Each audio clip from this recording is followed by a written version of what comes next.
Welcome to Beyond Overeating by Wholesome Lifestyle Project, the Overeating Podcast, where I'll be showing up weekly to share with you what I've learned during my binge eating recovery, helpful tools such as yoga, mindfulness, and energy medicine. My name is Stel, and my purpose is to inform and educate so that you can fast track your recovery in healing your relationship with food and finally trust yourself around the peanut butter jar. Join me as I share top tips, my struggles and triumphs to help inspire or just entertain. Remember, there's nothing wrong with you if you can't stop overeating. That's why I'm here to guide you along the way. Welcome back to another episode of the Beyond Overeating podcast. This will be a bit of a different type of podcast episode. And if you listened to my previous announcements, you would have heard that my dad passed away just over 2 weeks ago. Today, we will be celebrating his life at his memorial.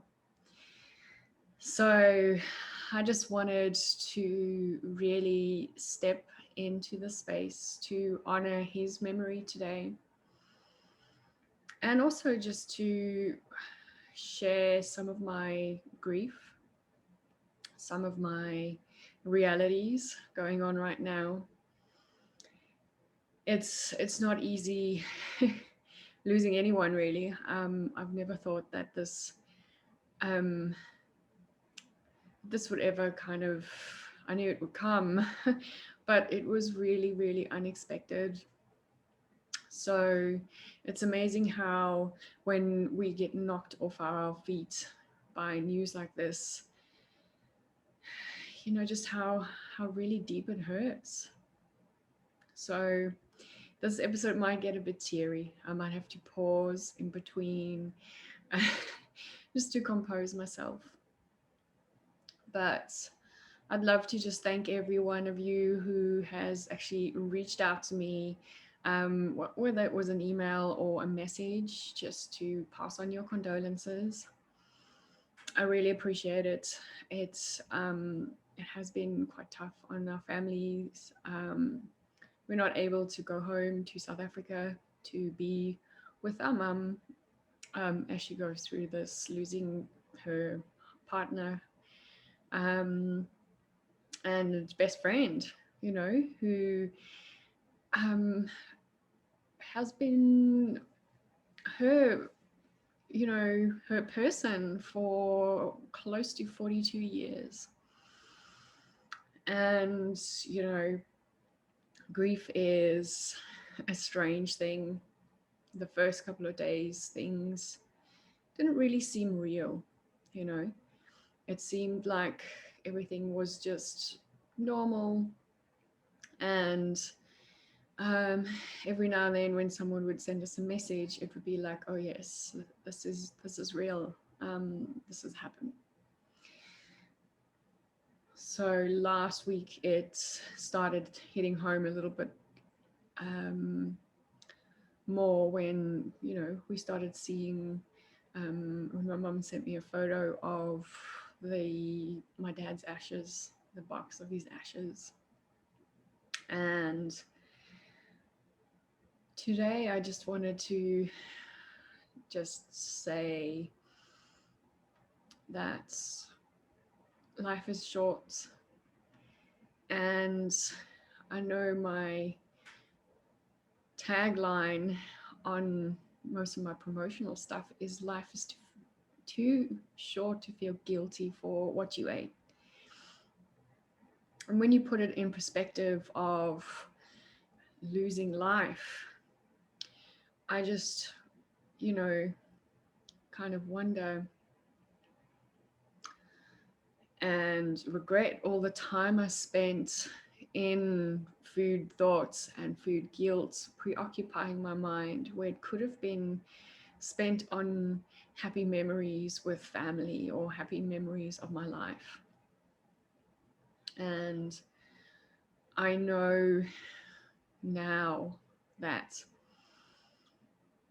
I make sure that every day I rather use that thought space for something else, for gratitude, for just being in awe of my life, just being in awe of my body, and in awe of even my clients and my communities who are really wanting to make a change in their lives and who really want to get on top of their eating disorders so that they can heal. And I just wanted to say again, thank you for your support. And thank you for listening, for your reviews. If you would love to leave me a review, please do so. This will help other people find this podcast. And I just wanted to share that, whatever we go through in life, whatever hardships we face, whether it's trauma or loss or, just even day-to-day overwhelm and work, whatever the case is, I think you need to give yourself the time to process all of that. We so easily make time for menial things like, scrolling through Facebook or Instagram, get ourselves lost for an hour in social media, or 5 hours on Netflix marathons, where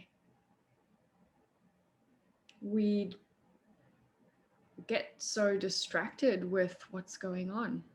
But when it comes to actual emotional stuff that we really need to face and work on and, be comfortable with, we so easily say, I don't have time. I don't have time to take this journey to heal my eating disorder. I don't have time to face my emotions. I don't have time to stop and just eat my food mindfully.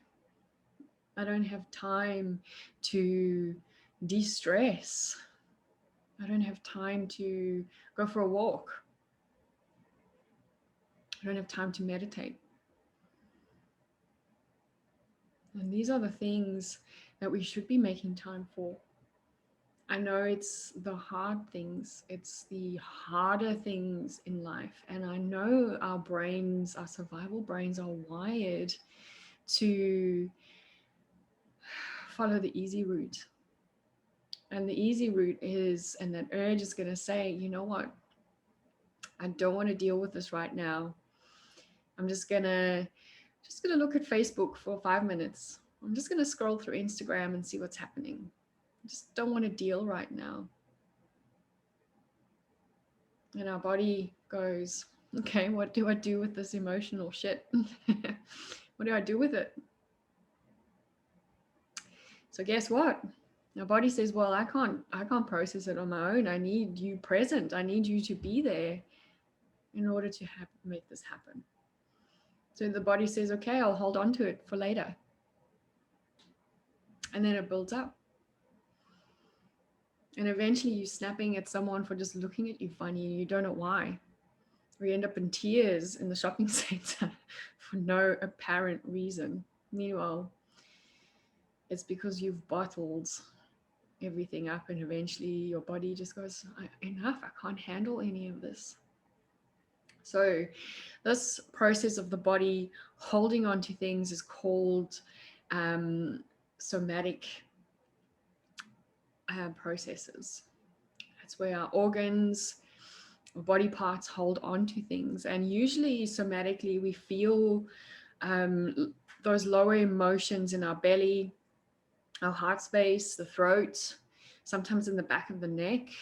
You can get like a little pain in the jaw as well. And I experienced this somatic emotional thing the other night when I had to write down my dad's just a letter for the memorial, just my words of goodbye. And I finished that letter and I could feel the pain in my throat. It was so strong. And I felt so nauseous. Sorry, just taking a moment.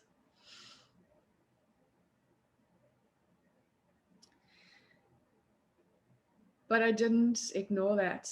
I went and I took a breath. I took out my journal. I put my hands on my throat for healing. And I imagined myself just feeling and letting this feeling pass.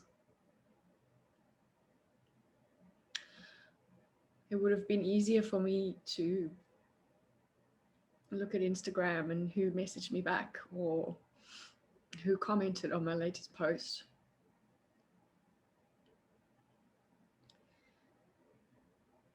But I knew that if I left this, it would just be so much harder later on.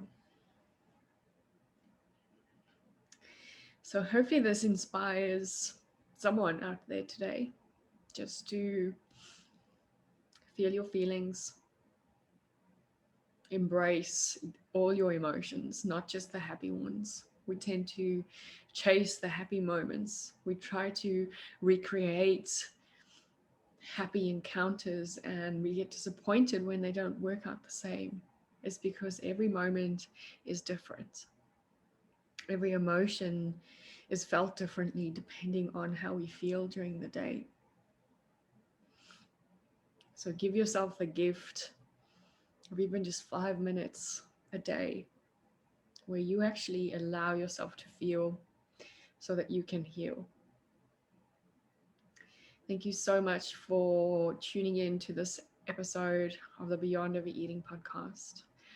I'm looking forward to sharing more about my journey through this process. I think it is valid to talk about this as a recovered binge eater, and it's important to talk about grief as part of an eating disorder and how to deal with it.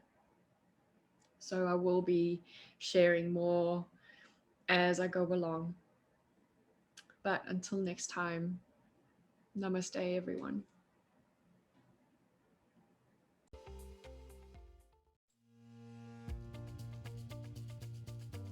Thank you so much for joining me today, and don't forget to share this with all your friends. You can do this by adding this to your Instagram story and tagging me at Wholesome Lifestyle Project, or by simply telling them about it. If you could rate and review on whatever platform you are listening, this will go a long way in helping me get this podcast out there so that I can share my message and help as many women out there struggling with food issues as I can. Don't forget, you can follow me on Instagram on Wholesome Lifestyle Project or connect with me on LinkedIn. My name's Stel Coombe-Heath, and that's where you'll find me on LinkedIn. I'll talk to you soon. Bye.